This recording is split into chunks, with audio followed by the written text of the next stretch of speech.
Hello and welcome to The Good, the Bored, and the Ugly, a special episode here, a super filler. We don't have a regular Good, Bored, Ugly episode with our normal panel of co-hosts, but in its place, I am recording today with a member of the Protospiel San Jose team that brought a convention kind of right to me on my vacation here over this spring break. And it was just such a wonderful experience. I got in touch with everybody involved, and I really wanted to talk about this type of a convention that many people who listen to this podcast might never have heard about before. Anyhow, the person I've got here to join me on this episode is John Velgus, who I'm going to be referring to as Velgus. So, Velgus, how are you doing today?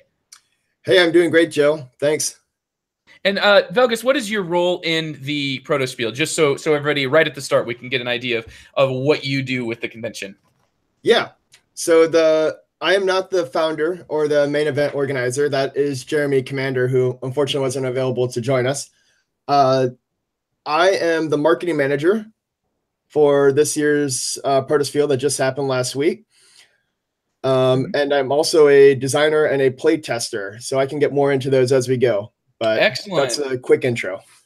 Great. Yeah. Thank you very much. And thanks so much for agreeing to do this on such short notice. And Velgus put together some very detailed notes, which he says aren't detailed, but apparently we have different standards. When you, Velgus, you are from the Bay Area out in California, and back here in the Midwest, things tend to run at a little bit of maybe a lazier snail's pace, especially when it's like 30 degrees or 21 degrees outside. So your fast pace of life is something I can really respect and appreciate. And the fact that you were able to do this on such short notice, I really thank you for that. Sure. Well, I think people across the U.S. get the same amount of work done. We're just very busy in between. We're moving around a lot, but we still get the same amount of work done as you guys. Yeah, for sure. You just have all these different projects. Well, we'll be talking about all of your different hats that you wear as a playtester, as a designer, as you mentioned, as a designer, and also your role in planning Protospiel as the marketing manager.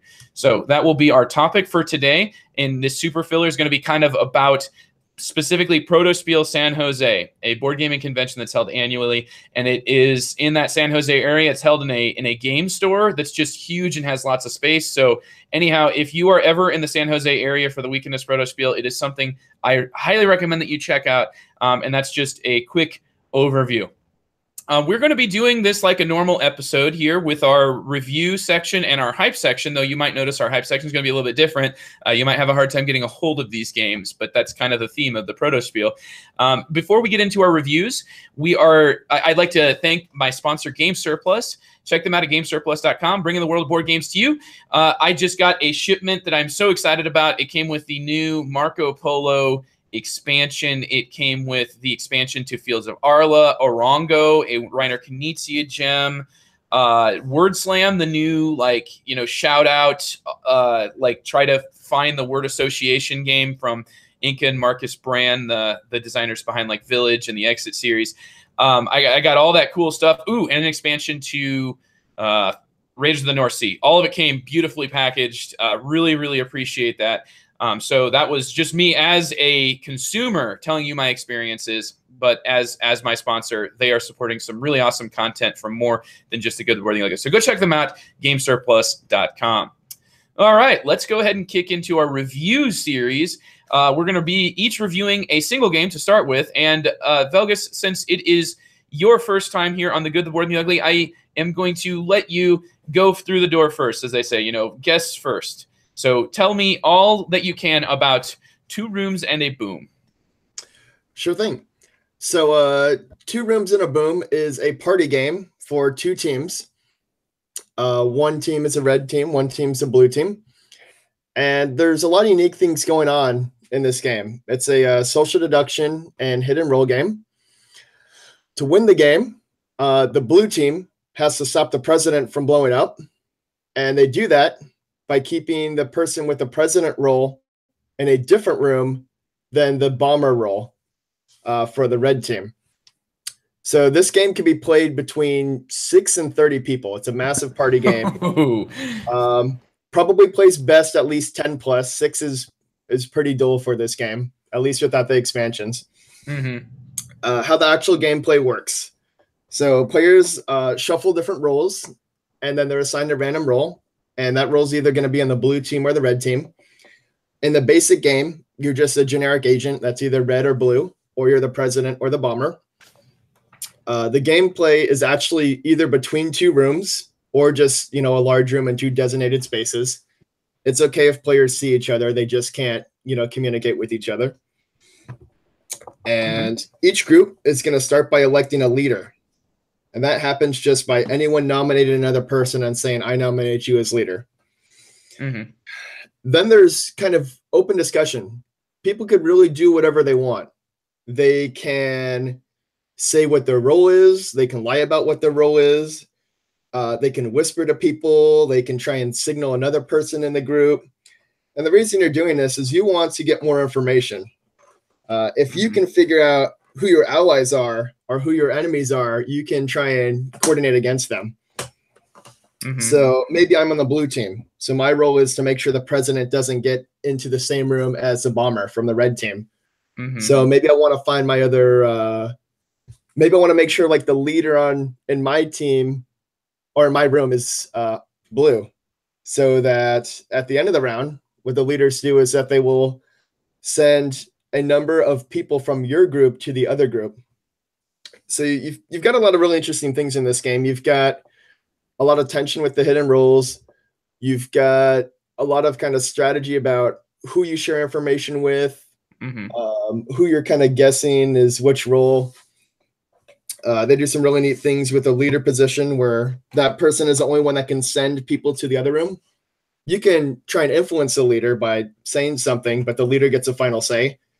And you don't know if the leader in your room is like on your team or not. So they send in the right person. Or maybe they're on the other team, but you convince them that the person they're sending is someone they should be sending when maybe they shouldn't be. After several rounds of this, the game ends and you determine the winners. So if the president is in the room with the bomber, then the president's team loses. Otherwise they'll win. But there's a lot of interesting things going on with this game. And then there's just tons of expansion material in the base game. And then there's also another smaller expansion where you have all these different advanced roles. Maybe you have like a mime that they can't talk. So they can only maybe gesture, or maybe you can show like part of your card. So you might show like your color, but not your role. There's a lot of really cool things going on here. It's a quick, like 10-minute chaotic party game. Yeah. I agree. You the basis of it, I think. Yeah, for sure. And it really is like, I feel like an icebreaker, more so than anything else. It's like when you're at like a convention or something, or when you're like, at some sort of a work event, I think especially this is that type of game that I would love to like reach for. I would love to see, like this being done to get everybody familiar with everybody. Like you mentioned, it does have like the sort of strategy of, how much of your card do you show? You're trying to really figure out whether you're in the minority or in the majority in the specific room that you're in terms of your team.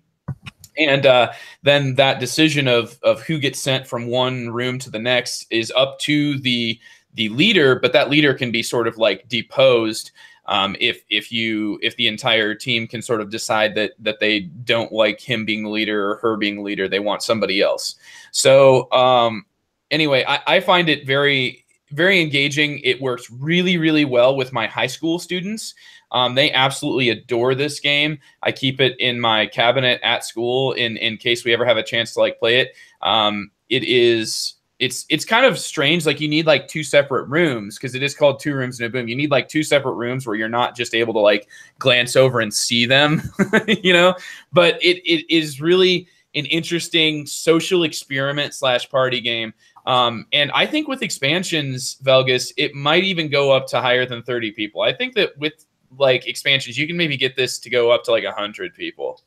Yeah, I don't think there's a lot of games that are technically like this that they don't really have a restriction on players. It's just how many people can you manage.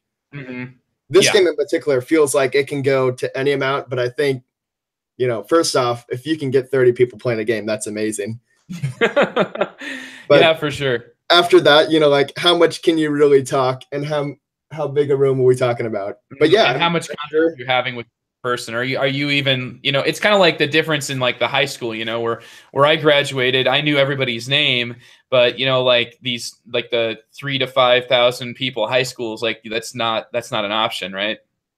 Yeah. What I like about the game too is you know, it's really quick to learn. So unlike other social deduction games, like Werewolf is probably the most common and Yeah. most widely known.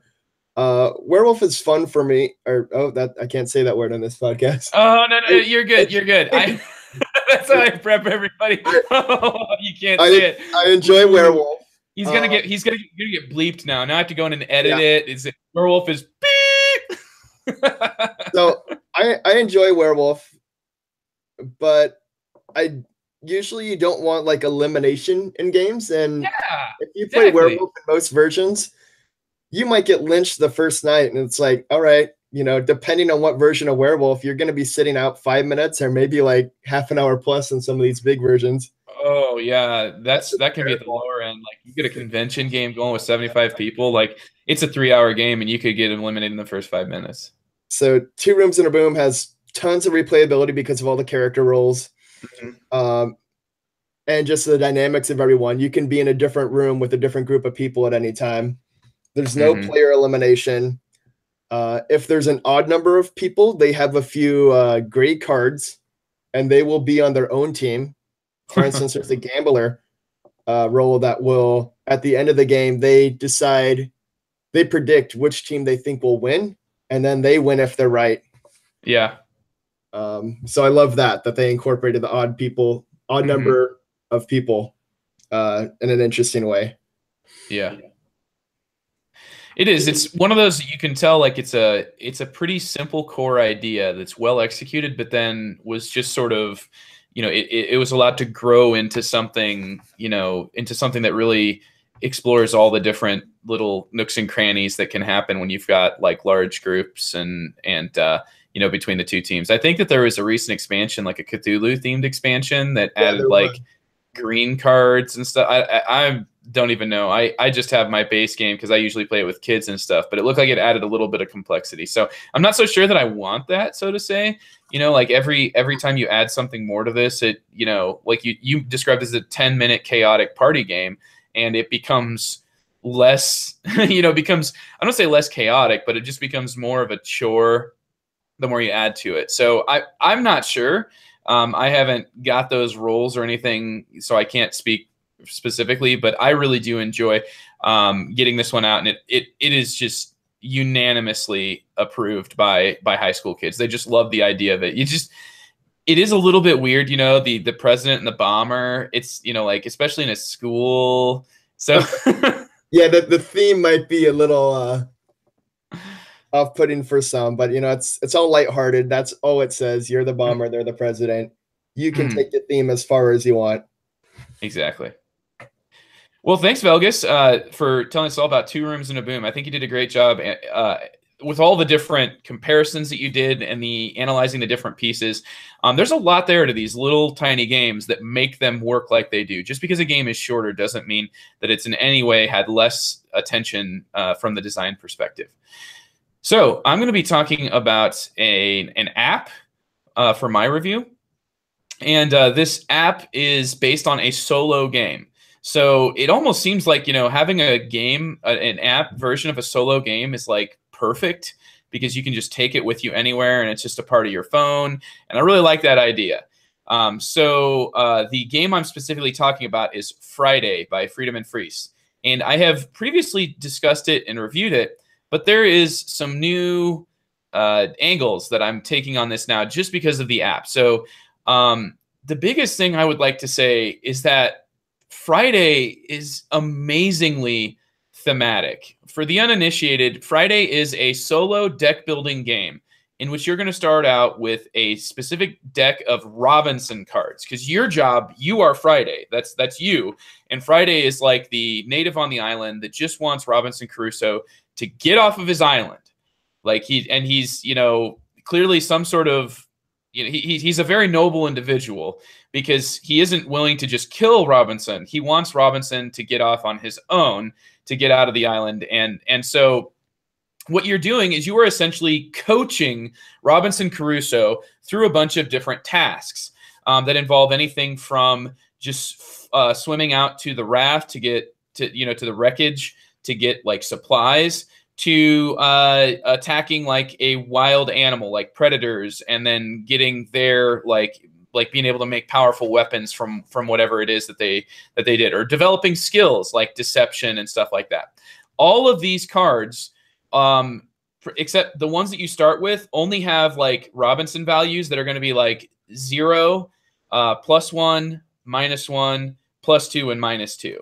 And essentially what you're doing is you're going to be drawing 2 cards off of like this challenge deck and only looking at the top half of the card, which tells you the amount of like fighting strength that you need to get, and then how many cards you get to draw from your deck.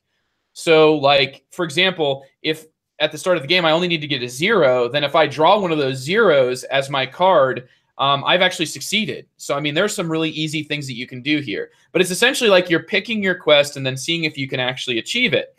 Now, what happens when you fail a quest? Well, it's kind of strategic to fail a quest because you have a certain amount of life points and you're going to lose a certain amount of life points. But for every life point you lose, you get to actually trash a card. If you're familiar with deck builders, you get to trash a card from your deck and it's gone. And so that way you can get rid of these -1s and negative, there's no -2 cards to start with, but you get like these aging cards every time you cycle through your deck that get worse and worse and worse. They're horrible, horrible aging cards that are like get up to the point where it's like -5. You draw that -5 card, it's like, holy crap, because you can just lose everything all in one go. So what is your goal in this game? To make it through these specific challenges, and then you'll be adding those cards and flipping them upside down to use them as the bottom half, which is what I was saying earlier. Is this is amazingly thematic because, like, when Robinson Crusoe goes out to his wreck, when I succeed at going out to my wreck, I get an ability that's like tied to like, okay, well, I found food. So then every time that card comes up again, I get more of my life points back because I found food. Like everything is tied to like either a skill that you develop when doing that activity or like something like a tangible item you might find. And so it all thematically works. Your goal is to make it through 3 stages of getting through this like challenge deck, and then you'll fight 2 different pirates. Now you're going to draw 2 different pirates out of a stack of like 10. And so every game the process is largely the same, but your ending goal that you're trying to get to is going to be different. And so you're going to be building a different deck based on these pirates. So that's the game of Friday. I think it is an absolutely fantastic game. It is my #1 solo game because it has very few rules for you to mess up. It is just packed full of tough decisions, and it is extremely thematic. Everything that you're doing here is all tied to a system of essentially push your luck, where you can always draw an extra card if you're willing to spend a life. So I think that's a way that this one breaks out of the just another deck builder schematic that we're seeing a lot. Just like deck builders that are this theme or this theme, and they're built on this system. This is totally unique. It's able to be played by one person and only one person. It's fantastic for that. Now let's talk about the app though. So first thing you'll notice about the actual app, and this is for iPhone, is that the artwork of it, like it doesn't even say Friday on the app thing. It just says Freitag, which, like, it's totally cool that this game is originally published in German, but like it just makes me think that the design team is still figuring out how things work. And that's really how I would describe and characterize the Friday app. It's a paid app. And it's one that seems to be consistently confusing me in terms of like what features do what. They're trying to be language independent, and they do this by a lot of symbols. And a lot of times your only way to figure out how a symbol works is by trying it. So I'd recommend, before you even try playing the game, just try figuring out what every single symbol means. Because like I had one symbol that I thought would be like, can I undo my last turn? Because, like I just made a mistake and, like I accidentally took this thing before and I should have taken it later, and it doesn't change anything. It's no random change. Can I just press the undo button? Or if I misclick, like I've accidentally pressed when it was still loading, and it sensed my press and it made me choose something that I didn't want. So well, the thing is, though, there's a button that is like a little circle, and I press that button and it like totally resets my game. So it's like instead of me like getting to undo a turn in this game that I'm really invested in, it's like whoop, back to the beginning. Oh, whoops. Like that was 20 minutes of good decisions, and I was happy with this game, and then I made one misclick, tried to fix it, and I'm still not aware of the features in this app because ever since then I've been really careful about not pressing anything. But I'd say that just in general, it is chock full of like, how does this work? Does it work? There's no real tutorial in the game. You just have to like read the rule book in app. So it just feels very rudimentary. I'm very unimpressed with the actual app itself. The one cool thing, it does have like a difficulty slider bar, but I can't seem to win at the easiest difficulty, so I don't even know how that changes the game. So anyway, Velgus, have you ever played Friday or any other solo games? So I've heard of it. I've yet to play it. I was looking at it when you were talking about it a bit. Mm-hmm. Yeah, it does sound like it's a particularly difficult game, so I could see how it would be very challenging to win. Yeah, I'm learning that there are certain cards that like you just always get, like because there's you get the choice of 1 out of 2 cards, right? So you're gonna have the ability to be very intentional as to what you build in your deck, but you're just not gonna be in control of necessarily when you get those cards. And I feel like there is definitely some what I would call powerful, very powerful effects as the game goes on that can really, really help you out. Yeah. I'm not a big solo gamer. Solo games are kind of in a unique area. Mm-hmm. A lot of cooperative games will have like a solo variant, which I'll play to learn the rules well. Yeah. I always find it more fun to play with a person. Or if I'm gonna do a solo experience, I would much rather have it as like an app or a game. Yeah. That's a good way to get started. Then I'm in the same boat as you. Like I really don't play primarily solo games. This is in a league of its own. I feel like this, Onirim's kind of like this, but Onirim, I'm not very impressed with the design of Onirim, which is another solo game that a lot of people pointed as being really great and recently had an app. I'm just not a huge fan of it. It just feels like super, super random. In Friday, like I feel like there's a lot more choices after random's been revealed, whereas in Onirim, it's not so much. The thing is, Onirim really doesn't have much of a theme, and the theme comes across amazingly well in Friday, even though the gameplay itself is like you can crack out a game of this in like 20-30 minutes. So it's just, to me, what's really incredible is that there's nothing else that's really like this. Like Velgus, I'm not a solo gamer, but I really like this game. If that gives you an idea of what I'm saying here. A lot of solo games tend to be like a lot of rules and procedurals and flow charts. A lot of them are like, there's a lot of war-themed solo games out there, and they will be, so much about the procedure and about like working through essentially history.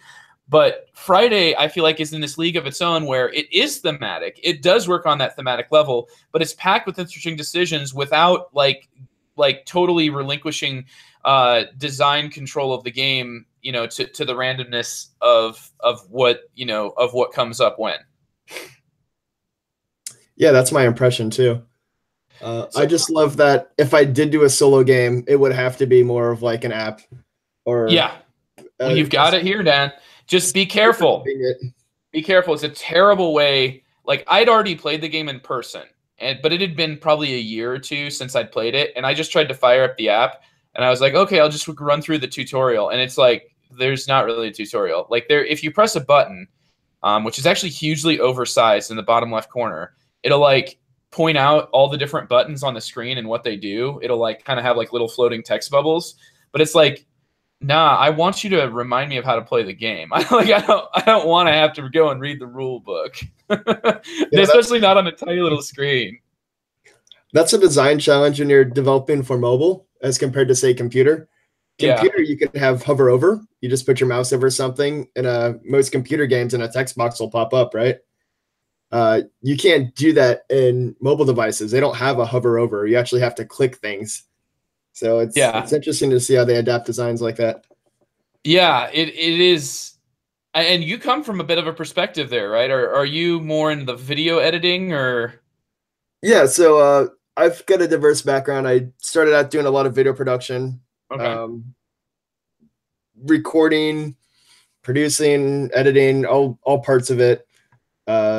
Did a couple short films, promotional videos, did a ton of live events like concerts, did some weddings, couple small video game trailers by super no-name companies. And I got more into game design. I know some business. I've worked with some small video game teams, working on developing my own board games. So I like all of game design. I'm not limited to just board games or video games. Cool. They both have their pros and cons. I do like board games because that's something I can largely do on my own or in a smaller team. Video games, you need like an artist, and you need sound, and you need music, and you need usually like a world or narrative builder, and that stuff's all important and does translate to board games.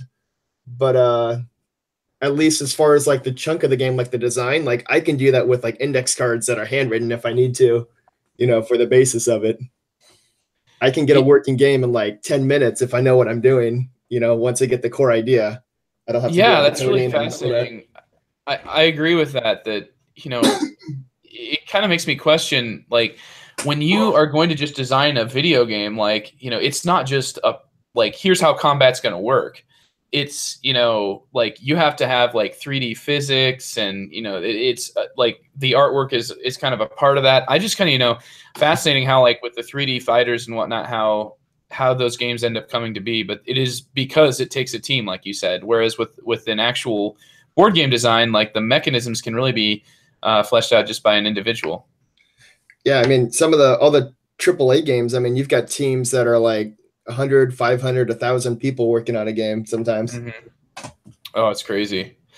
Yeah. So this is a discussion of Protospiel San Jose. So for those that are just tuning in here, I know we had a couple that are in our chat.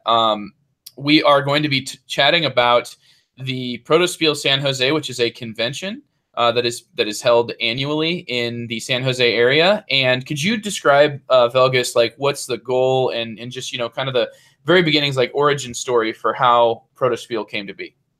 Yeah, of course. So Protospiel San Jose, it's 3 days of board game playtesting. So you're testing out and playing games in development. It started we just had the 5th year this last weekend, March 9th through March 11th. How it started. So Protospiel San Jose started in 2014. The event founder and organizer, his name is Jeremy Commandeur. He's a great designer that's done some board games and some video games. And he started out where he would go to these meetups. So they've had meetups like Protospiel under different names or even under Protospiel name for quite a while. He was going to like Protospiel Houston and Austin and Michigan. There's a big one on the East Coast called Unpub that's been going on for like 8 years, and even before that in some version. And these are all kind of like the same thing. They're all playtest games in development. So designers will come with their game ideas. They'll play each other's games, or they'll get players, and they'll give feedback and see how they can improve the game. But as far as how Protospiel San Jose started, Jeremy would go to these events, and people would always tell him like, this is great, but there's nothing on the West Coast for this. And there really wasn't. So he decided like, hey, I'll just put on my own. So in 2014, he talked to a game store and said, hey, can I rent out this venue? And he thought he'd get 100 people, and he got 200. And there it just kept growing. Yeah, it certainly has. And so right now, this last weekend was Protospiel San Jose. And so we're just a few days afterwards. So you're still probably dealing with some of the aftermath of your responsibilities and stuff. But how was the success of this year? Yeah, so this was the event's 5th year. It was the biggest and best yet. We had roughly 750 unique attendees compared to last year, which is closer to 600. Wow. So quite a big improvement. A few more designers, but mostly that's players or I should say a few more registered designers. There were a lot of designers or hobby designers that came that did not have a table. Either they didn't have something ready, or the last couple of years we've just been selling out. There's only so many tables you can fit in a venue. Wow. So yeah, over 80 designers, over 700 players. We have some sponsors that come. We have some industry guests that come. So excellent turnout. Yeah, it certainly was. And I just happened upon it. Like, it was just crazy because, you know, I was on vacation in the Bay Area to visit my brother-in-law, and I was like, I know there's a game store here a couple of miles down from your house. And I walked in and it's like, hold on, Pete, they're handing out badges. Like, what's going on here? And it was just crazy. It was my first experience at a Protospiel, at a type of convention that's really focused on designing and perfecting the games that are you know, still in development. So, you know, when I first walked in, though, you guys have attracted some of the bigger designers. Like, I don't want to say bigger designers, but it's like some published designers that people may be familiar with. Like Tim Fowers was present, Grant Rodiek, designer of Cry Havoc, and there was several others. I mean, some other people that are involved at different levels. You know, Tim Fowers had brought his artists. I think he'd even flown there. So there's like, people are flying in to attend Protospiel San Jose. You know, this is not just like a regional or a walk down the street convention like it was, weirdly enough, for me, in this strange sort of alternate universe in which I actually attended this. We had some designers coming from, like, I talked to some from Illinois and some from Utah. And I mean, most of the people there are local, but you get people that are just really into this and they'll fly out or they'll drive across the state for it. So it's getting a lot of attention. Certainly is. So as the, so what is the actual structure? Like, because when I came in, you know, it's like, here's a convention and I didn't have to pay anything as a player. Yeah. So it's, people may be more familiar with regular board game conventions, so that's a good comparison. So you'll have giant game conventions like Gen Con or Origins, or just a lot of smaller and medium board game meetups. And those are focused on like the whole board game community, and those are awesome. Those are a lot of fun. People will go, and usually those events are more focused on actually playing the game or buying the games or game-related events, as compared to Protospiel San Jose is all about developing the games. So how we actually run is we've got a few different things going on. So designers will pay for tables. It's a not-for-profit event. I mean, I think the event organizer maybe makes like $2 an hour after all is said and done for his time and all his stress. But we've got a few unique things going on. So first off, we have designer tag tables. So we've got like 50 tables, and we don't rent out a table just to one designer. We actually rent out one table to two designers. And often these are people that end up getting randomly assigned to work to each other. You can make a request, but a lot of times it's just you'll get partnered with someone else randomly.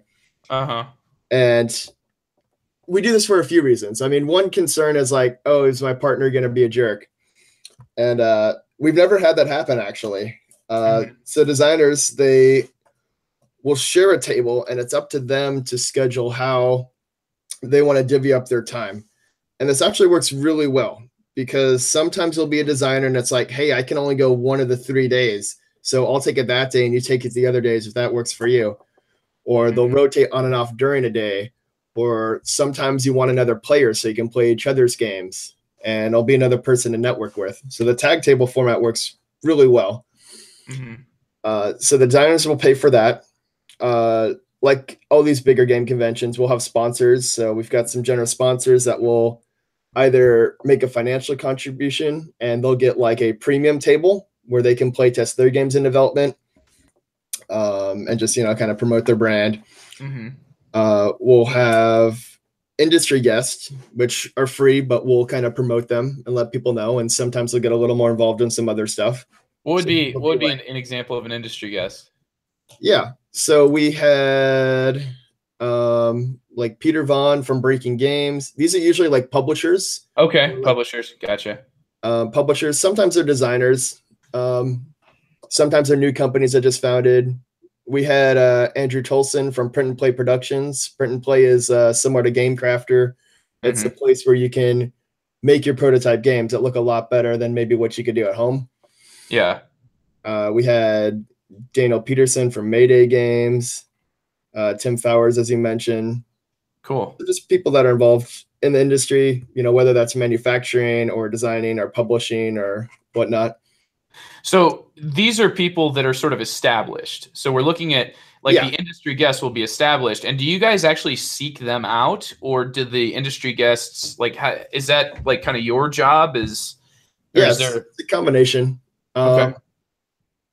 So as far as industry guests, some companies will contact, especially ones like closer in California. We'll say, hey, we've got this event coming up. Do you want to come as an industry guest? Or do you want to sponsor? Or do you just want to come as a player? Whatever it may be. Sometimes they'll contact us. Sometimes it'll be from a previous year where we just contact them again and say, hey, it's a state. Do you want to come again? They'll say, yeah. It's good for them because it's they don't get as much exposure as say a sponsor would, of course, but they can still get a lot out of it. Yeah. Sometimes they'll kind of have their own agenda. Sometimes they just want to learn new ideas. And we've had industry guests that will come but don't want to promote themselves. Maybe they just want to do it, in secret. Or sometimes we'll have, this is happening actually quite a bit at this Protospiel. Some of the publishers, if they really like your game, they may contact you and say, can we follow up and consider publishing this? Yeah. So I totally get it from that angle. Yeah. Where you're bringing in publishers that can actually try out these games that are in development and see whether or not they'd be interested in picking it up for their label. Yeah. So just to be a little more clear on what actually happens during the event. So we covered sponsors, industry guests, and designers. And then, of course, we have all the players. So we want as many players as possible. We love the board game community. And it just helps having all these play testers enjoy the game. So it's good to have designers play test each other's, but you're not going to sell your game just to designers. So players are free. And we also entice them not just by, play test these fun games and make a big impact on what might be the next big hit, but we'll have snacks, we'll have raffles, we'll have a couple side events. They can meet these industry guests. I saw people bring a game from that company and get it signed or things like that. Tim Fowers was signing a couple games, I think. And it's just a kind of a big party, just 3 12-hour days and get to try this all out. Yeah, for sure. You did a great job there describing how the convention works kind of from a behind the scenes perspective. So I really appreciate that. The amount of work that goes into it from y'all's side is huge, in terms of organizing this. And it's just so cool to see that this is free to players that. It's clear that, the idea is as a player, your job is to go in, have a good time, and then help out these designs that are in development. And that's the way that I felt, I felt like I could really be helpful. And I wanted to really give good feedback, just, it was weird. It was being on a different side. I'm so used to being a board game, to reviewing games on a podcast, but to actually be helping with that process and to have people actively asking me questions, these are the things that I'm kind of working on right now. So, how much do you think that I should charge for this action? That type of stuff, where they want to know balance questions and then overarching what type of, theme or what type of items would you like to see on this? It was just really cool to be participating in that side of it. And what was really great is that Velgus, this is a very professional environment. The designers were very collected, had their stuff ready to go. I think that, just in general, there was a lot of energy. And playtesting can be a very, I specifically had a discussion with Eric from What's Eric Playing, who's also a member of Punchboard Media here, lives there in the Bay Area. And he was saying, that playtesting can be a really exhausting experience. And that's my experience as well. And a lot of times, it's a designer will show up at your regular scheduled game night and be like, hey, I really want to show this game. And if it's somebody that you know, of course you'll do it. But if you've not built a relationship up with them, it's kind of like, hey, dude, I'm here to have fun and not to do work on your game, because I don't know you. This totally turns that upside down, and it makes it so that like you're already as a player getting this full convention participation. You get like food. I mean, seriously, you come in here and there's like food. What? Like I remember the first time I grabbed like an orange, I was like, is this okay, or is this just for the designers? It's like, and no, it's totally cool. It's because you're doing them a service. And in general, I think that kept the energy level and the enjoyment and excitement factor of everybody in that room high. I really like how you've got the designer tag team tables, because those designers are either showing a game or they're out being an actual player, and like it's the balance of that is part of what I think makes it possible for designers to participate in this on all different sides, kind of like you did, right? That was what you were doing in the convention, as well as your business side of things too, right? Yeah. So a lot of people are hesitant maybe at first, especially new players. It's like, I like board games. Or maybe it's like, I don't play many board games. Like, how can I be a play tester? Do I need to do anything special? And it's like, no, you just come and play the games. That's literally all you do. That's it. Yeah. You don't have to play. If you don't look interesting, you don't have to play them either. You just go play ones you think are fun. You could. Yeah. So, at these events, we make it very clear. This is an event just for play testing. That's one way we differ too from other board game conventions. So other game conventions, you'll see a lot of published games, or you'll see sponsors like demoing their completed games to try and sell those, or you'll see vendors. And we kind of keep this really focused. We want it just on playtesting games. Even our sponsors were like, we don't want you really selling product. We want you to focus on playtesting your games, maybe ones that are in final testing before Kickstarter or whatever. That's all fine. But we want this to be a playtesting event. As far as the players, we make it very clear, just, come by, have fun. You don't have to do anything special.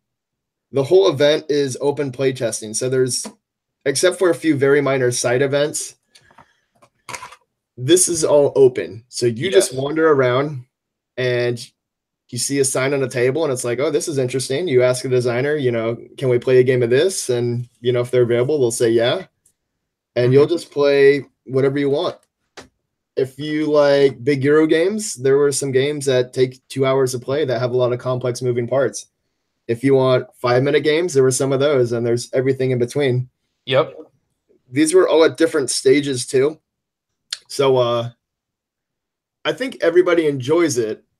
And as far as whether a game you could argue is fun or not, which I know is very subjective and a word you try and stay away from, there were some games I played that were not fun.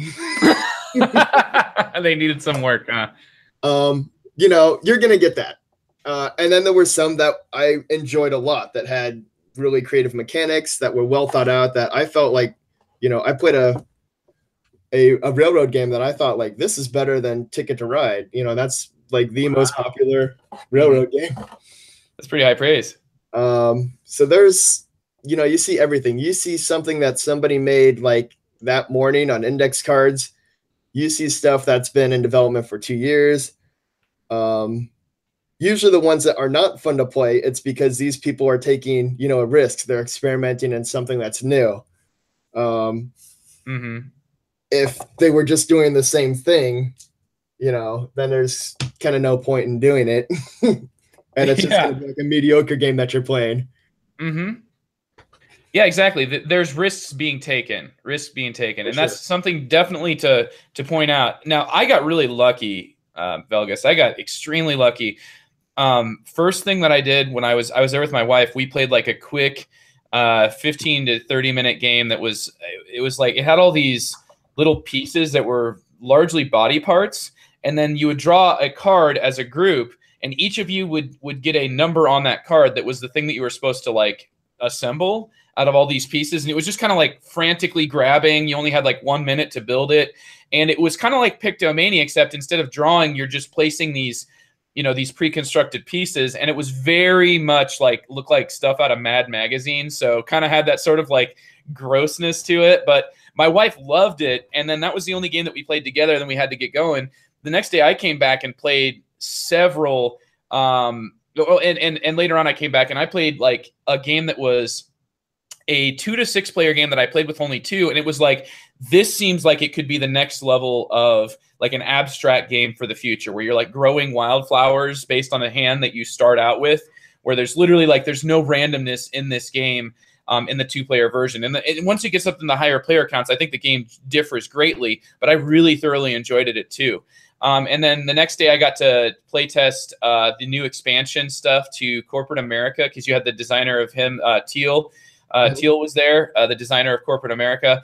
And there was, I mean, there was just, I didn't have a bad experience, right? Like I might have played a game or two that wasn't maybe my wheelhouse, but I did not have a single bad experience. I did not play an unfun game, like or a game that just was like the core of what they're doing is flawed. So I got really lucky. But I can totally understand though, if I'd been in that situation like you were, like yes, it would still drain me, like physically, psychologically to play that. But the point of the convention is like everybody there, like you come knowing that that's what's going to happen sometimes, right? And so. Yeah.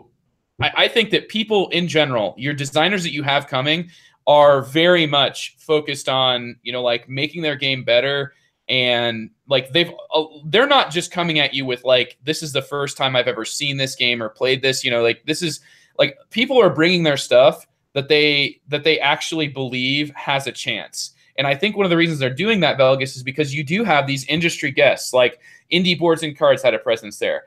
Bard Games. I mean, lots. Panda Manufacturing, all kinds of them, of publishers, designers, different perspectives in the industry. All of them, had a presence there, and I think that's really, really, really cool that you've done the work to get those people there and to just make it so that this environment can be a very much forward-thinking, looking to the future convention.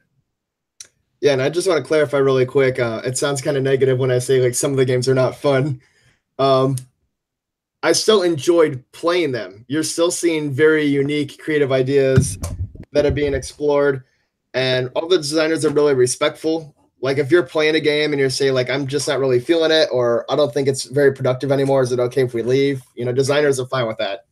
I did that on one game. It was 90 minutes and we got about half an hour into it, and I felt like at that point it wasn't really productive anymore. Like it would just be us playing it out. So we just cut the feedback, and it's like, let's just spend longer on feedback and discussing new ideas. And they actually found that a lot more helpful than say play another hour of it. For sure. Yeah. And I think the discussion that you can have really gives that designer an idea of like what you're looking for as a player, and whether or not, like they're the ones that have to make that sort of call. Like, is this player really my audience, or is this player somebody who maybe will play it, but not really be in my core group that I'm looking to attract? Yeah, and as far as I started going into this, but we kind of went off a bit. But if if you're interested in play testing a game, all you have to do is, you don't need any experience. You just go and play it. For these designers, I would say like 75% or something of a successful play test is just watch other people play your game, and you'll see like are they enjoying themselves? You can say having fun. It's okay. I was about to. Are they smiling? Are they, or are they like getting confused? Are they playing the game very poorly, like making what you think are poor strategic decisions? And then the designer has to think like, why might that be? Is it a communication issue, which a lot of times it may be, like maybe the UI is confusing. Maybe they explain the rules poorly. Maybe there's fundamental, game problems. Maybe you give a player 3 choices and they're never taking option number 3. So maybe that option is poorly balanced, or, not a good option strategically. And then if you want to be a really good play tester, every designer I know is open to feedback afterwards. And you just say, here are some thoughts I have. The best thoughts you can give are try to identify problems. So things like, this was confusing, or this didn't make sense to me. You can say things you like. That's great too. But the best way is identify problems that you have. For sure. Maybe you have too many choices in your hand. Don't worry about saying how to fix it. You know, the designer is going to be better equipped for that. They're a game designer. They do this a lot. They've play tested a lot of the game. They're going to hear feedback from multiple people that they combine. Just share, you know, your personal thoughts on the problems. Yeah. So from your side of things, how did you get the word out on this convention? Yeah, so I joined the event organizer, Jeremy, and he said he was looking for a marketing manager. And I'm like, you know, I've done some of that with these video game teams and some other stuff and my video production work. And I said, you know, I love gaming stuff and I love this event. I went to this event as a player the year before. Mm-hmm. So first thing is I looked at the website and it was kind of a mess when I got there. Just, you know.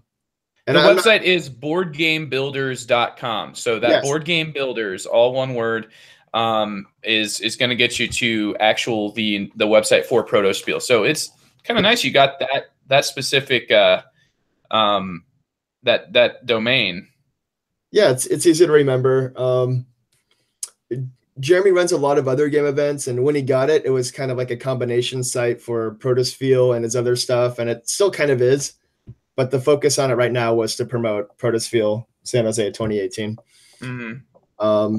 So first thing I think is really important in marketing, just make the information available to the people that go after it. So nowadays that usually means, you know, have a good website. If you take a look at the website, it's, you know, it's not amazing. It's not like, oh, they hired a graphic designer to do this, but it's, you know, it makes sense. I spent a lot of time the big thing is it has to be clear. It has to have the right content. I looked at a lot of other event sites and I've gone to a lot of other game conventions. So it's like, what do they do? What do they do right? What can they do better? Things like posting the date at the header is really important. The date and the location, because that's the first thing everybody wants to know. And yeah, you'll be surprised how often, like even some of these large conventions, it's like most of them have it down. You know, if they've done it for a while, they have it down. But I'll see some and it's like, I shouldn't have to look on a sub page to find out like when this event is, or I shouldn't need an FAQ to see like what this event is. It should just stay on your homepage. So getting the website just very clear, all the content up there was my first step. And that probably took like a week. We just had to like revise everything. And then it's like from there, now that people can find the information, you know, how do we actually attract people? So, sure, yeah. I mean, helping out in a job like this, it's fortunate in that this is a 5th year. So a lot of people that are interested probably already know about it. So you're going to get probably at least the same attendance as the year before, even with some basic marketing. But, you know, this is a challenge because the site is kind of for multiple groups. It's for the designers to get them to buy a designer tag table badge and to come. It's for the players. And then it's we need some sponsors to like financially do the event, who would pay for tables and make financial contributions and then just put stuff in a raffle. And it's like, how do you appeal to all of these? And it's just make everything really clear is a big thing. Yeah, for sure. And I can see that like on that website, you know, you can click in all the information that I would want about it is, first of all, the big ones, I didn't even have to click on anything, which is nice because I don't want to go, you know, like you said, like clicking under subdomains or just to be able to find the date, but it's all right there. I think you've done an excellent job with getting all that stuff all ready to go. So it looks like you've also did some sort of like little events and posting a bit and. So we were looking at like, what else can we do, you know, to attract people? So one thing that we do is like, you know, we make players free is a big thing. Everybody gets, I think, overexcited for free stuff in general. I think you're right. Free taco day. And it's like, sure, I'll wait in line 20 minutes to get a $1.50 taco. Why not? That's so true. But we wanted players free. We wanted just, you can drop in anytime because there'll be a lot of people like yourself that will just come by and it's like, oh, you know, sure, I'll stay and play some games for a couple hours. For sure, yeah. Speaking of that free thing, man, like, have you ever played the game Alhambra? Yes. Yeah. Okay. In my group, we don't even call it Alhambra. We call it Free Turn. And every time you pay with exact change, you get to take a free turn. Yep. And there's like an unwritten rule that whenever you do that, you have to announce it to the group. Free turn. It's like, it's just, hey, this is not the best move for me, but free turn. Sure. So I think that obsession with free things is huge. And that's, like, I would have probably paid to be a part of it because I'd been like, holy crap, are you kidding me? There's a convention going on like right here. But then it was just like, everybody's just like, oh, no, you don't have to pay anything. And I was like, what? Yeah, a lot of people are in that same boat because you can get a lot out of this. But the big thing is, we want as many players as possible. The more players, the better it is for the game designers. The better it is for other players because you've got more people to play with, more friends to meet. So we offer them things like free snacks. We've got a free raffle that we had a huge, like we draw like every hour. And your ticket would just go back in after you're drawn. So the longer you're there, the more likely you are to win. Yep. And we got a lot of sponsors who give us either free or very discounted game products. So I think almost everyone, if you were there for a couple hours, you probably left with a game, maybe even several if you were there the whole weekend. Absolutely. If you waited the whole weekend, there was a point on Sunday afternoon where they said everybody who's here right now gets a game. That's right. Yeah, I remember that. Yeah, it's pretty crazy. And then, but that was in addition to all the other raffling, that was going off. So no, really, really cool. And I appreciate all your perspective on this. Helps to understand, like for making a successful event, one of the biggest things that I'm hearing is that it wasn't reinventing the wheel. It was taking what worked from other conventions and doing like a best practice convention, which is very, very much what I saw going on there. Like it was just very smooth, a lot of productive game designing, game playing, a lot of fun being had by all. Yeah. So just really important to get the word out to people too that may not know about it. So I knew there were event posting sites. I had no idea there were so many until I tried to post this. I think I posted on like at least 20 different sites. Got things like they're probably popular around where you are too, but like Craigslist is really popular for pretty much everything. Also community events. You've got like meetup.com is probably the best for things like this. Yeah. But then there's like a lot of news stations will have like a community calendar that a lot of people use because we're not attracting just designers. We're also attracting players. So we want where players are going to look, which is sometimes it's going to be things like, your Board Game Geek forums, but other times it's going to be just like, hey, I'm free this week and what do you want to do? Sure. Reddit is great. Got a lot of response from Reddit. Facebook, I would say the best things if you're trying to do some kind of meetup, like Facebook and meetup.com are probably the best sites I'm aware of. So out there in the Bay, though, I feel like everybody's trying to make the next Facebook. So you've probably got like another 15 of them you could have pulled from that are like, it's not Craigslist, it's Phil's list. Oh yeah. Yeah. There's Craigslist and why it's going to be the new thing. You just do a search and spend a day and you'll find a bunch of stuff. There were sites like that. I'd find like a site that was just for like parents and kids, and we had some kid games there.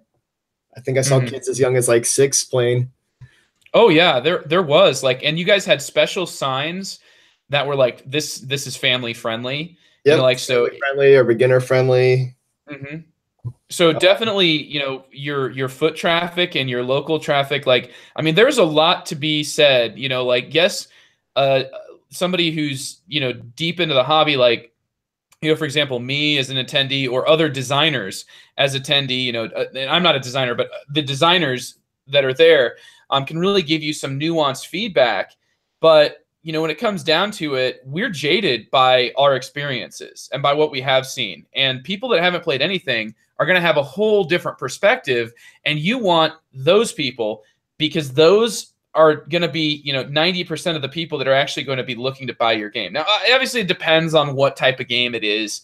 Different games are targeted towards different audiences. But for many of those games, I think it's really cool that there were specific family friendly, and this is like a short game as well. I don't know if the family friendly was a part of it, but like, like to be family friendly, I'm pretty sure you couldn't be over like a half an hour. Generally, yeah. Not many family-friendly games that are 3 hours. Yeah. Minus maybe some weird games of Monopoly. Oh my goodness. Yeah, they're not good. Yeah, they're games that have issues that go that long for families. So we really tried to just offer for everyone. We'd make sure all the designers, we encourage them to have signage in front that would just be like a basic sell sheet or telling about the game. So things like player count, play time, maybe complexity level, a few mechanics, what it might be about. Just so, and that's the best thing for marketing on site.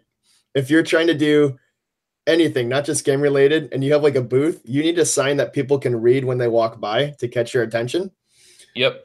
Because a lot of people are shy and don't want to talk right away. Or you may be busy, with someone else. So they can check this out and then start a conversation. For sure. Just so we've heard from you. Plastic holder. Yeah. No, I think that those are great marketing techniques and ones that I could probably use in my own endeavors. So I'll keep those in mind. We've heard from you as an event organizer. We've heard from you as a playtester. You've talked about some of the different experiences. How about as a designer? Could you tell me about your experience as a designer at Protospiel? Sure. So at Protospiel, I was a designer and a playtester. Most of my actual role was probably behind the scenes and earlier on doing the marketing the day of. We had a big volunteer team, but that was already more or less covered. Yep. So I'd say high end, whatever. But yeah, I played a lot of games as a playtester. As far as a designer,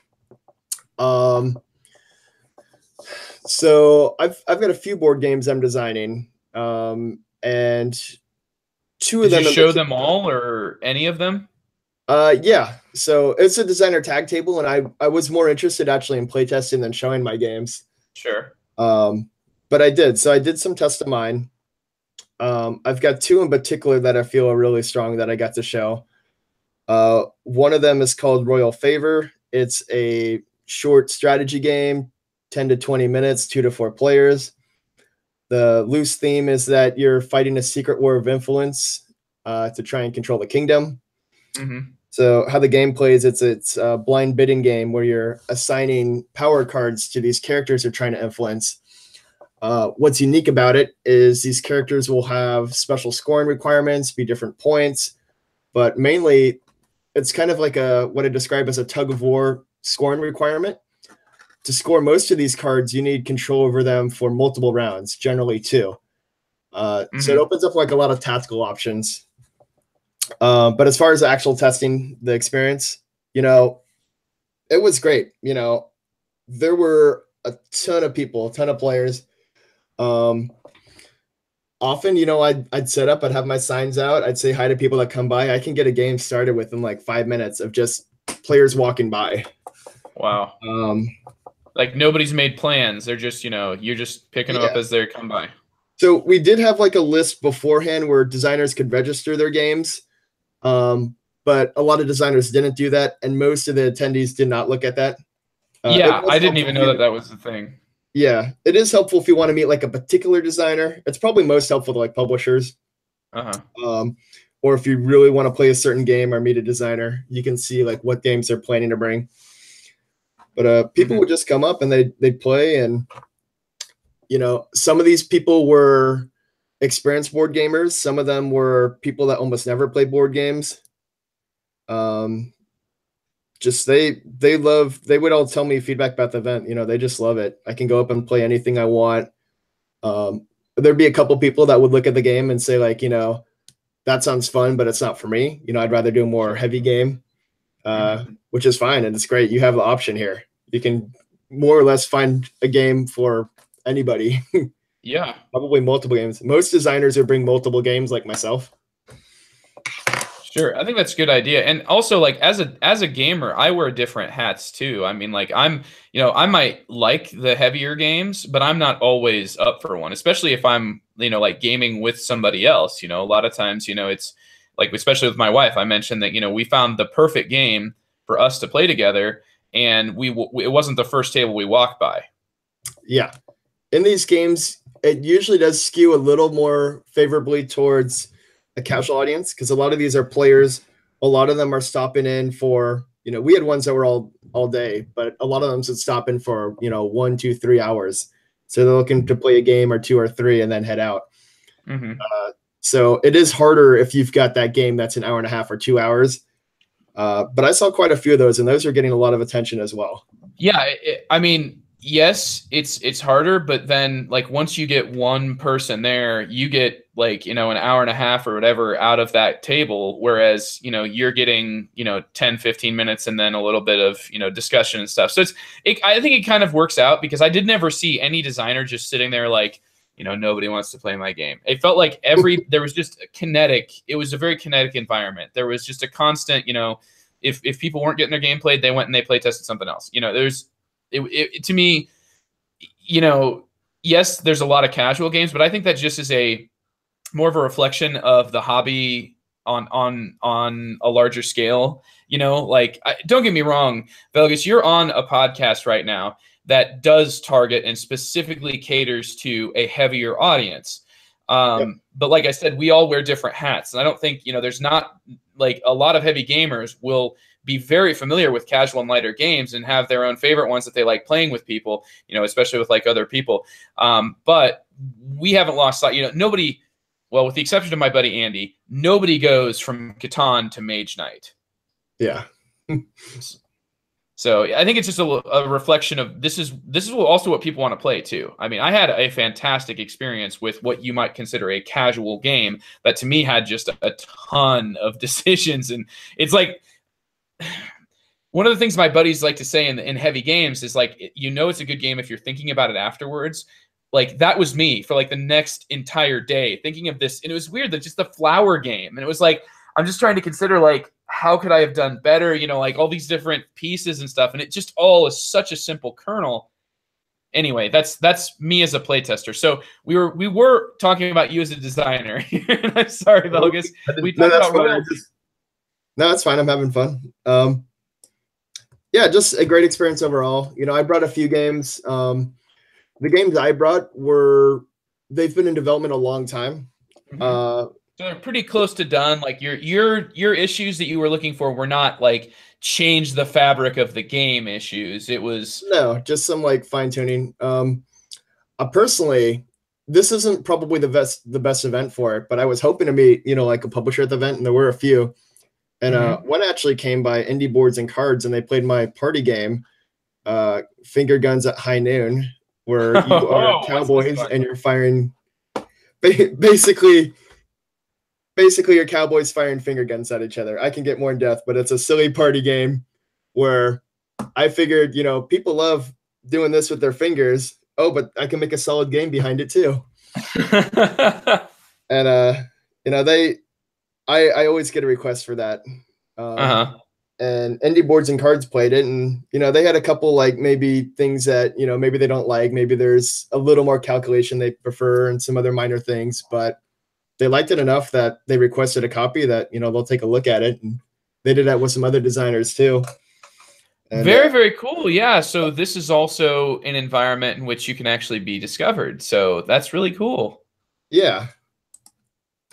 Yeah, just really good feedback from everyone. One thing I learned, which was interesting, which I was kind of on the border of. So this might be slightly off topic, I'll just cover it really quick. But one thing I learned, so I brought 3 games, and one of the games I get good feedback from, but there's like nothing unique really about it.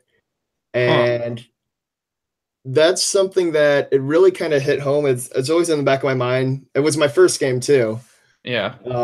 It's like sometimes you can make a game that's solid and people enjoy, but if there's nothing kind of unique about it, it's not very memorable. It's not very engaging. It's going to be a really tough sell to publishers or to get players to bring to their table. That was a really interesting experience that really hit home, which I wouldn't get without Protospiel events. You learn a lot. Exactly, because you're setting yourself up to be criticized. You're asking for it. So it's not like, you've got some random person who you can't really take that personally. I mean, but what's interesting though is that is a very like at the core of what you're doing. Like, hold on, like, it does make you put on the brakes and go all the way back. So how did you end up dealing with that? Basically I said, that's the way it is. It was my first game. It's not going to be the best. I'll still enjoy it. I'll still break it out for my friends. But I think every game designer's got, at least a dozen game ideas or they've always got at some stage. It's like, I'm going to focus my attention on, the ones that are unique, the ones that I know people will enjoy. Huh. Yeah. That's a good way to consider it. So yeah, I guess at that point you had that decision of like, do I like it because it hit home, like that's where you're at. Your choice is either do I go back to the drawing board or am I going to accept that and, accept it where it's at and be okay with that? And honestly, Velgus, what ends up happening, I think sometimes, and I know this has happened with at least one game that we've talked about on our podcast called Hangest, is that, you end up getting you focus on the designs that are attractive to people and you end up getting your name out there. And then eventually it gets to the point where people will buy a game based on your name being on the box. And then you can go ahead and put this one out. And, it sounds like it's not a bad game. So people can, I think people tend to immediately go in with a much more positive, attitude towards a specific designer that they've previously enjoyed games by. But, at the same time, there are some times when I can look at like a publisher and think like, I feel like this game that they got was because they were looking for this game, and so you never know. People could be specifically looking for the criteria that your game is, they could be looking like, we don't have a worker placement game. And like, those are all over the place now. So it might be that, it's a derivative worker placement game, but there's a publisher who wants a worker placement game and they just want, they want a worker placement game that they can have because that's like a big buzzword right now. So, I mean, does that make sense? Is like in terms of I agree. We're at? I mean, if you're a well-established anything in an industry, you're gonna get more attention. It doesn't really bother me. One thing I'm really happy about is, my second and third game and these other game ideas. I don't just think they're better. Players are telling me, players that don't even like me are saying this game is much better than your first game. So my games are getting better. If they were getting worse, then I'd be really depressed, really disappointed. There you go. Yeah, this is my latest game. Ooh, this one's the bad one. That's a great way to look at it too. It's like that growth model, man. You got to be able to keep doing it, right? Yeah, and it's normal for designers. Like you might work on like 10 games at different stages. Sometimes it's an hour, sometimes it's for months, and it just doesn't happen. That's not really a failure. That's just like the next step. That's part of the work you have to put in to get to your successes.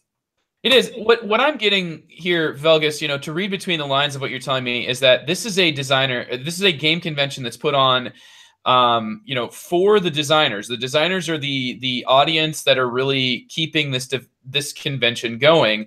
And it's put on by designers as well that are looking to, improve their design. So to me, like, you coming at it from that perspective and telling that, you're not just involved with this, you're also being impacted by it, and in a very positive way, where it's helping you to know where those designer, your human resources should be placed, and also giving you some avenues that can help you get, some more recognition and some connections, which, the networking is a big part of it as well. So, it is a very interesting and unique experience that I had never been to in the past. And I really appreciate you going into depth and telling us, your personal experience, which was really awesome to hear about, as well as, your experience on the business side of things and everything. Is there anything about Protospiel San Jose that you would like that we didn't cover yet? No, that's pretty much it. I got really good feedback talking with designers and players. Some of them was their first time. Some of them, they've been there multiple years. It's not just play testing your own games. There were a lot of designers that came and they didn't have games to showcase. You can learn a lot by play testing other games. You can get new ideas. You can network with other designers. You can meet new players in your area. So it seemed like a great time by all. Absolutely. So moving on now to our hype section, Velgus and I kind of decided I originally had a game that was just going to be like a normal hype section where, here's a game that I just purchased by a designer that everybody knows, and I'm really excited for this.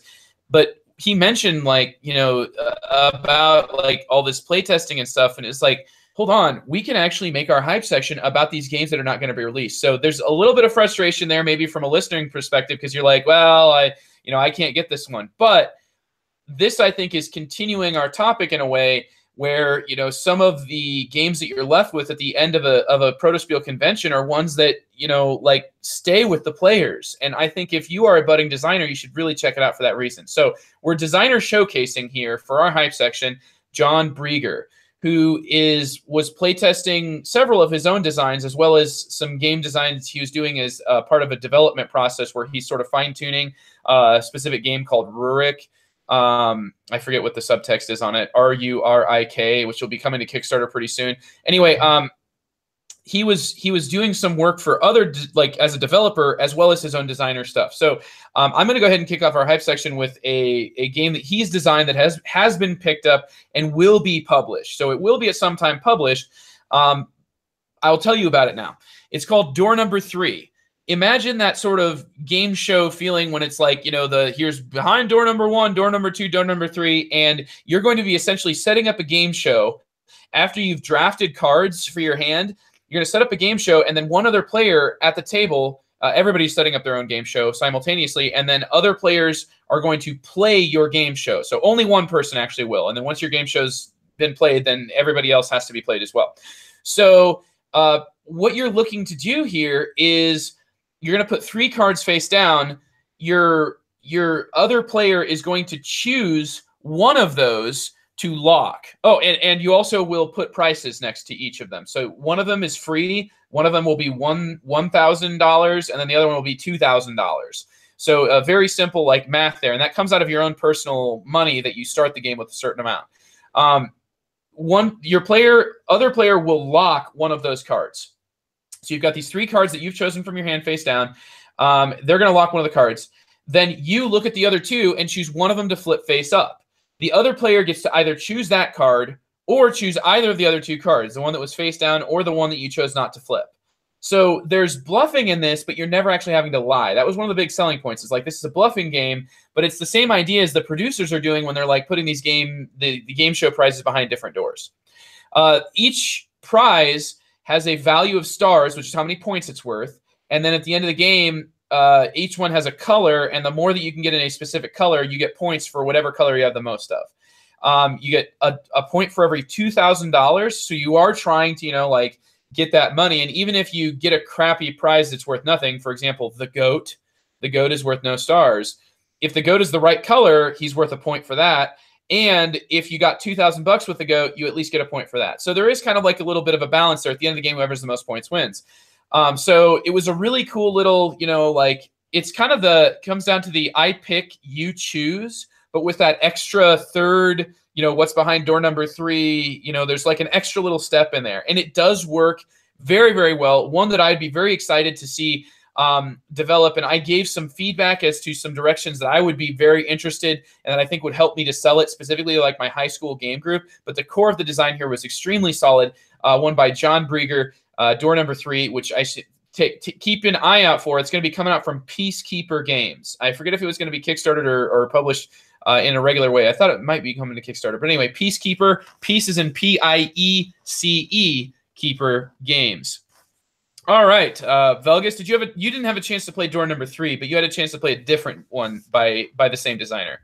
Yeah, so I've heard about door number 3. I've yet to play it. I've been meaning to. I'm also going to hype a game by the same designer, John Brieger. John Brieger is a super talented game designer. He's got multiple games signed right now. As you're probably aware, the board game process is long. You might sign a game and it might be 6 months or a year before it's out. But he's got several already in the bank. I'm going to tell you about another one that I actually play tested a lot, I think from one of the earliest versions. So John and I will see each other at a lot of game design meetups in the Bay Area. We're probably seeing each other once a week, even though we live an hour apart. His game that I really enjoyed is called Toil and Trouble. that he's got signed. I forget the game company. I hear it's coming out by Halloween. They're trying to hit that time frame. That makes sense. Yeah. You are witches, and you're trying to brew and sell potions by shaking them up in a cauldron. So the game will actually come with a little cauldron, and every player will have their own cubes. During this game, you're going to be assigning these cubes, which kind of represent your work or your input into a potion.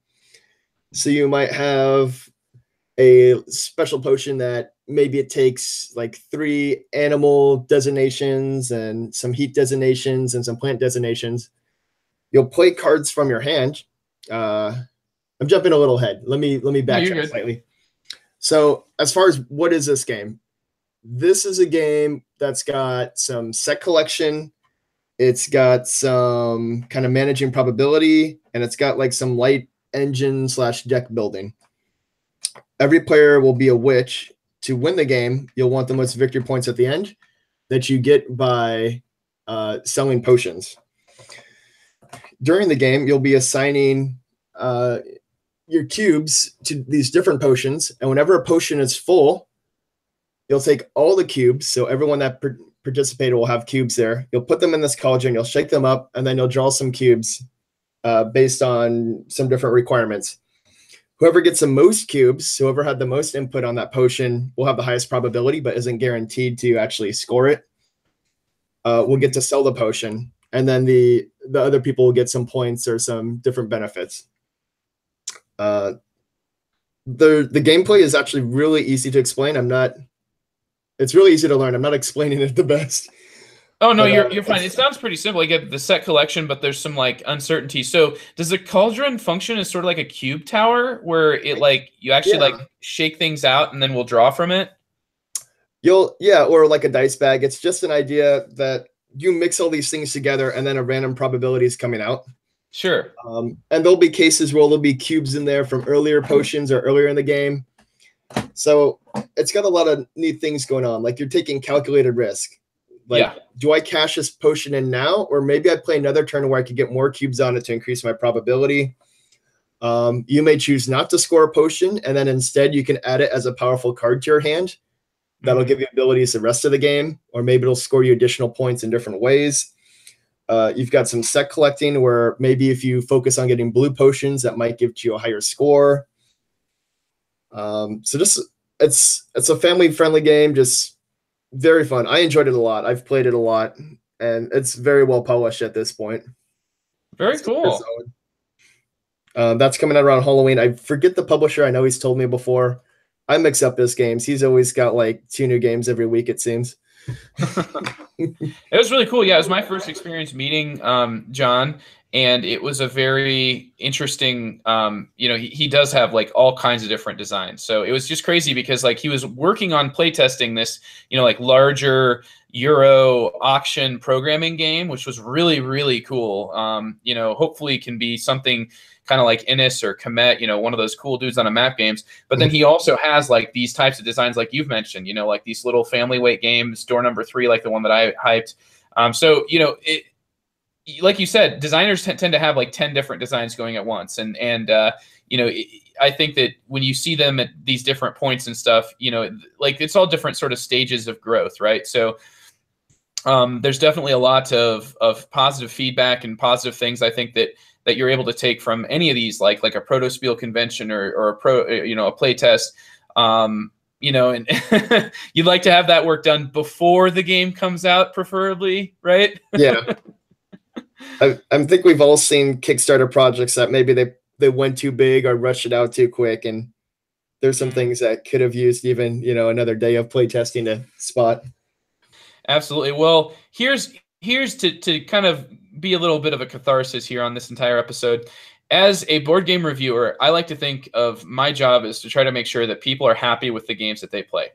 That is also your job with Protospiel. And the difference is that you are specifically working on the games to make each and every game as good as it can possibly be, as fun as it could possibly be. Whereas like once they're all available, now it's like, picking through. And so I really have respect and especially, I mean, the amount of patience and the amount of dedication it takes to do what you all have done in Protospiel San Jose. is just amazing. And, you know, my respect for what you do, you know, the fact that once they get to me as a reviewer, they're going to be better games because of you guys. And I really appreciate that. Yeah, well, we love players, you know, playing our games too. Yes. Well, I'm glad that I got to check it out over this last weekend. It's just crazy how all those things, really, it was like the planets all aligning, you know, for me to even be in the area, considering I live here in central Iowa and I'm back home now. But John, I appreciate you, or Velgus, I'm sorry. Velgus, I appreciate you agreeing to doing this episode. And it was just an awesome, I heard from many different angles that you take, where every single one of them is all being serviced, I would say, by this convention. You know, playtester, organizer, designer. There's a lot of things here. So thank you very much for being here. Yeah, thank you for having me, Joe. That was a lot of fun. And that's this week's episode of The Good, the Bored, and the Ugly. It's been maybe not as short as it could have been as a super filler, but, you know, it's definitely a special episode format. I hope that you all have enjoyed this, and we'll catch us next week on The Good, the Bored, and the Ugly.